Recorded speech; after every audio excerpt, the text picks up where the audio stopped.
আসসালামু আলাইকুম। কেমন আছেন সবাই? আশা করি সবাই ভালো আছেন। আলহামদুলিল্লাহ আমিও ভালো আছি।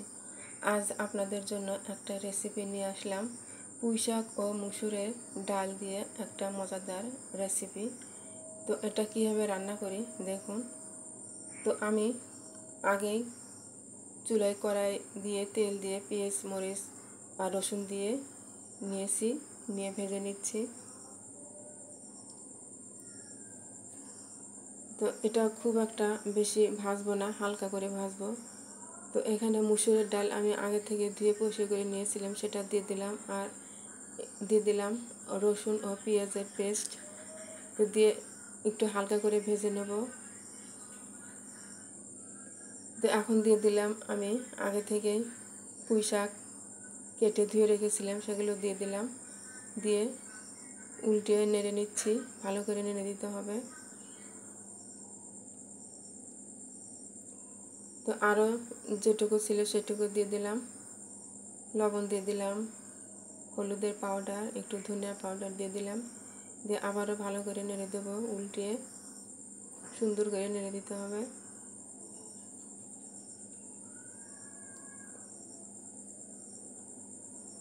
তো পুঁই শাক এমনিতে অনেক মজা লাগে, অনেক প্রিয় একটা শাক আমার। আর এর যে ডাটাটা অনেক মজা লাগে।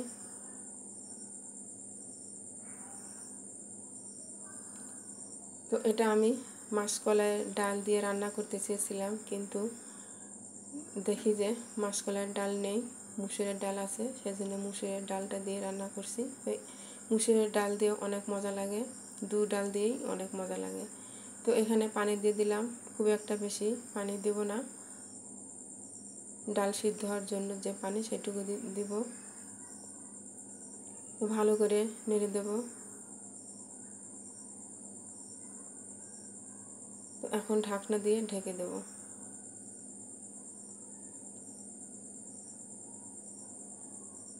এটা মাঝে মধ্যে ঢেকে দিতে হবে এবং উঠিয়ে নেড়ে দিতে হবে। তো এখানে দিয়ে দিলাম কিছু পেঁয়াজ ও রসুন, দিয়ে আবার একটু নেড়ে দেব।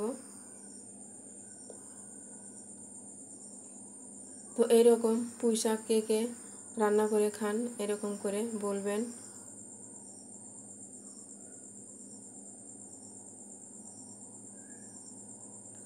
আর ভালো লাগলে লাইক, কমেন্ট এবং বেশি বেশি শেয়ার করে দিবেন, অন্যকে দেখার সুযোগ করে দিবেন।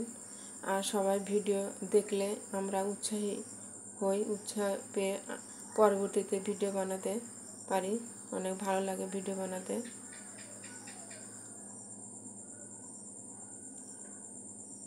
তো ডালটা প্রায় সিদ্ধ হয়ে গেছে।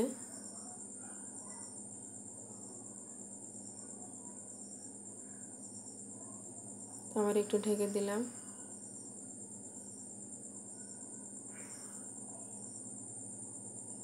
অলমোস্ট আমার সবজি হয়ে গেছে।